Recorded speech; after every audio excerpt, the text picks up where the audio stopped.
Hey guys, David from Dash Off-Road. I'm a bit excited. I'm a bit more than a bit excited. I'm chomping at the bit.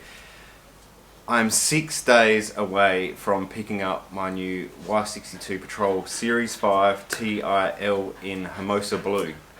I've been thinking about, hello dog, I've been thinking about this car for so long, pretty much since the moment I sold my last Y62. It's been about 5 months. And in that time, as you know, if you've been following me, you've been playing around with the Navara, but my home is with Y62, so I can't wait to get another one back into my life. And I've been getting a lot of messages, what am I going to do with this car? Well, the good news about having all this time to think about it is I think I'm going to do, I've been planning this whole time, been inventing parts. There's so many prototypes that have been happening behind the scenes which I haven't shown you guys yet, so I'll show you throughout this video what I've been up to. But everything that's going on in this car has never been bolted to a Y62 before, which is freaking me out because it arrives in 6 days, so that'll be the 5th of December.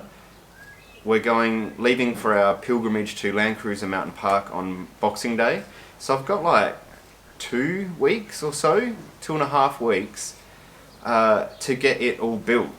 And there's a lot of stuff going on there. It's all brand new. I don't know if it's going to fit. I'll walk you through it. So there's some stages. And when you're building a car, I'm starting to realise that there's an order that has to be done as well. So I've written myself some notes, double-sided. So I'll take you through the stages of my build and how it's all going to work to plan in my head. And all these new things I've been talking about too. Here we go. Excuse me for referring to my notes here. So we're going to pick up the car next week. First thing that's got to go on there is a tow bar. I've got one off of my gold wreck, so that can just get swapped across. So I need to go and buy a Nissan wiring loom, and then we're ready to go there. Of course, I'll probably get the Tow Pro Elite. I've had I don't know how many of them now. Great piece of gear. I'm just going to do that again. And what's new is what I'm going to do with the battery setup this time. Last time I had 3 batteries in my car. I had an Optima up the front, the start battery, and then a lithium in the back. I'm all about weight, so I'm going to try and save weight and just do 1 lithium battery. That's it. I'll show you the one I'm looking at. So this is the new DCS Extreme. Alright, so with these DCS batteries, there's a 75 amp hour, 80, 100 and 200. Now, these are designed that they can be put in the engine bay, but especially this 80 amp Extreme. So that's one I'm going to put in. I could have done 2 75s, but there's not as much grunt actually, like cranking amps out of the 75s as there is the 80, and it just makes a lot of sense. So I can put this battery in. It's got an app. I'll show you the app. It's freaking cool. To work out how to screenshot this and show you. Alright, so we can have a look at how much current is coming out of the battery, how much charge is going back in the battery. We can run this down to 20% of the battery, so I'm just quick math, so it's like 60 amps. It's like the equivalent of a normal AGM 100 or more amp hour battery. But the key is how quickly it can charge back. So a lead acid battery, like I've seen this when I'm winching, it'll pull all the power out of the battery and then you'll see the voltage come down. It's because the alternator can't pump charge back into the battery quick enough. Lead acid's probably only about 25 amp hours that it can put into charge. This thing will take whatever you give it. Like if you turn the car on and it's flat, it'll take 100 amps. So even if it is dead flat, you can charge it by just running the car for an hour. Which makes me think, do I even need to have a battery at the back of the car? Look, I really don't think I do. It's I might carry a jump pack with me just in case it does go dead flat. But there's some other little gizmos I've got to help me with this. So I've got one of these Victron Smart Shunts, so I can see what's going in and out as well. But I'm not even sure if I need that because the battery does that anyway. I might hook that up so I can see what my accessories are pulling alone, maybe. Then I've got this smart battery connect. This comes with an app as well, so you can get the battery to shut off at certain voltages. There's a lithium mode, and I've had a bit of a play around on the app because I'm not having gauges all over my car. Everything has to be an app now. So I can get this to shut off at 12 volts. The car will still start at 12 volts, but now it will drain all my accessories from the start battery and then cut off. So Victron Smart Battery Protect, I don't know what the model is. Got it from Homer 12, actually I got all of this stuff from Homer 12 volt. And I thought if there's ever a time where I need to stay in a certain location for 2, 3, 4 days, I put a solar panel on too. So this is the solar panel I've gone for. It's a 330 watt 48 volt, and you might be thinking, hang on a minute, when you do 12 volt applications you don't use 48 volt panels. Well, I tested this. I've got another setup in a shipping container actually that runs power, but even when it's shady it's still pumping massive amps. So I think the fact that even in shade the panels wants 48 volts, in shade it might only be putting out 24. That drops down, it's still pumping current into my battery to charge. So I reckon I could probably run my fridge, my travel buddy, anything I want with the car off, and just the solar panel is going to keep that going. So that's the Victron 48 volt solar panel controller at the back there, again Homer 12 volt. That's my solar system. So when the car rocks up, I've built my roof rack, put the Darchie awning on, and it's got to be just ready to plonk on and go. Oh, I bet there's a few people right now saying, hang on a minute, you got a Darchie 270 awning, how's that going to go with the roof rack ladder? I don't think it is going to go. So I've got to make a choice between the roof rack ladder or the awning. I've chosen the awning, basically because I already own it. So the other thing I'm going to do, in these stages, so stage 1, tow bar, tow pro elite, battery, roof rack, solar panel. I'm going to upgrade the interior lights because they're rubbish on a Y62. Even now, 2020, they still haven't worked that out. And then we go on to stage 2. So I've got this idea about sliders. Never made before, but I need to drop the car to Big O to do my thought on this new slider that I want. So it's going there for a test fit. So that's one day gone. All that stuff that I talked about before, stage 1, that'll be in my the first day I pick up the car and start tearing it apart. Stage 3 is going to be another little, I guess, experiment that we've been working on, a different flat floor. I've been working with a company called Lawson's in South Australia here. They already make fantastic products, but I've spoken to them about a design that I want for a flat floor. There's a few unique things about it. I'll show you just a little glimpse of what it's going to look like. I'll go into more detail in another video about that. So flat floor is going to go in, be an L shape because I still want to get the seats up at the back. We're going to put in some drawers, and I want my fridge on the right hand side. I'm not doing a drop slide because they weigh more than a fridge.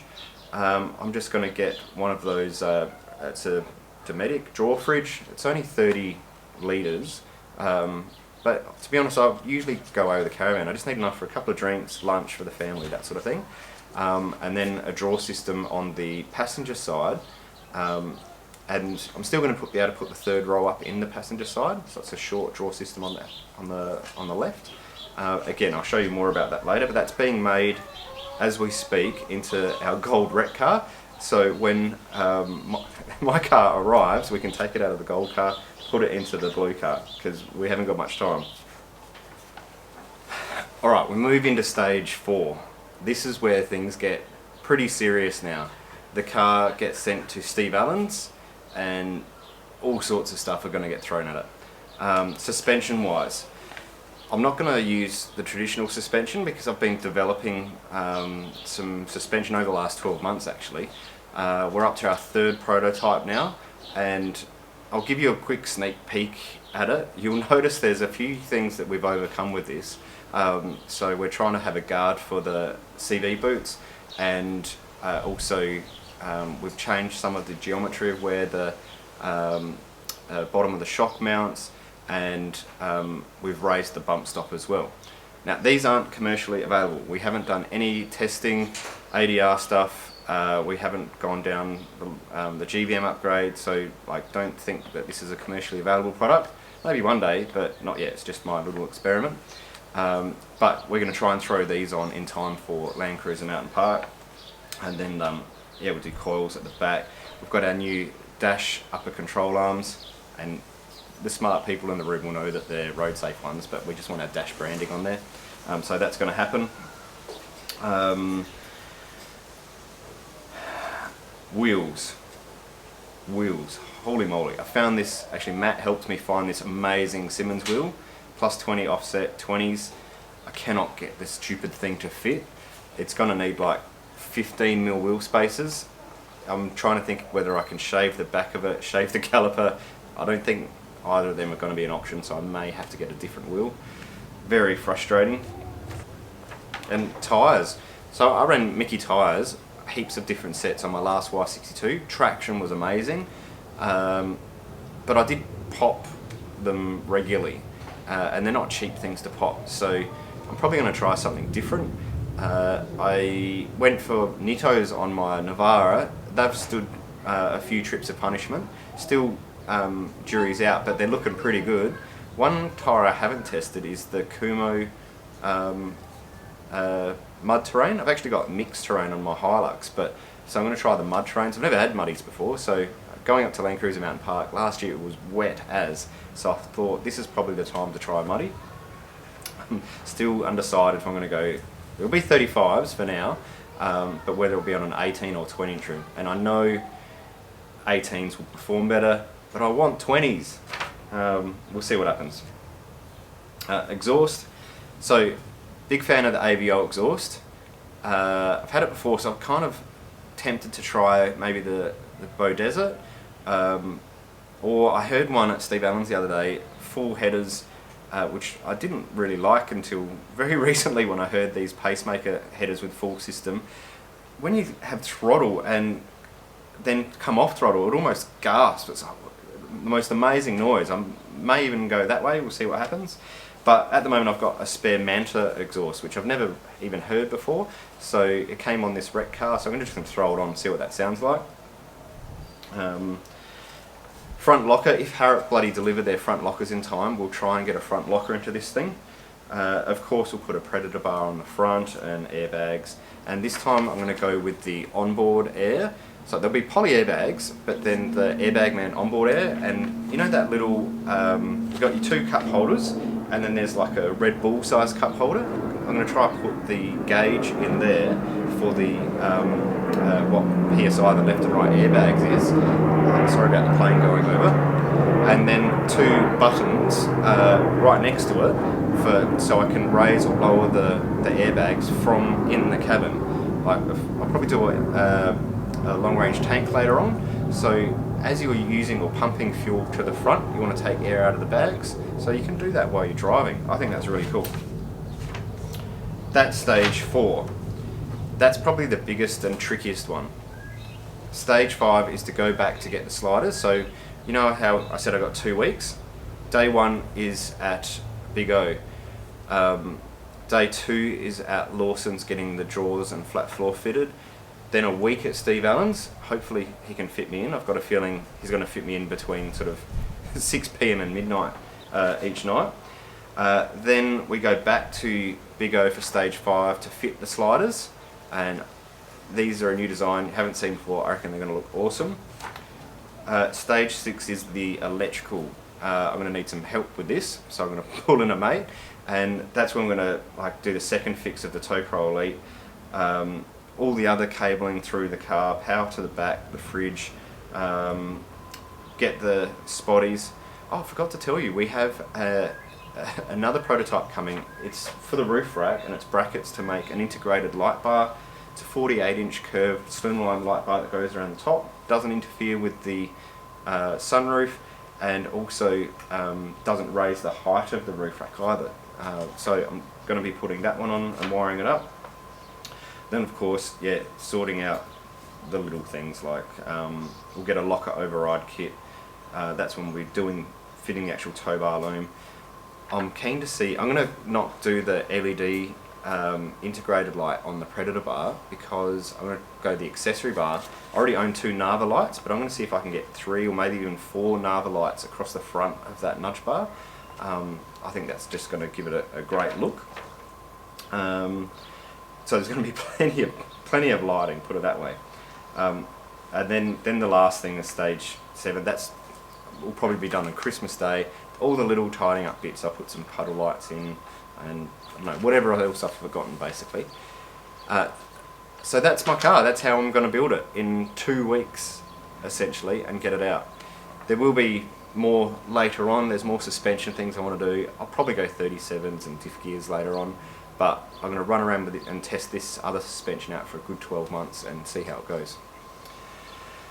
The next video you'll see is me picking this car up, and I'm going to record fitting all this stuff to it as well. So there's lots more footage and content to come around this Y62.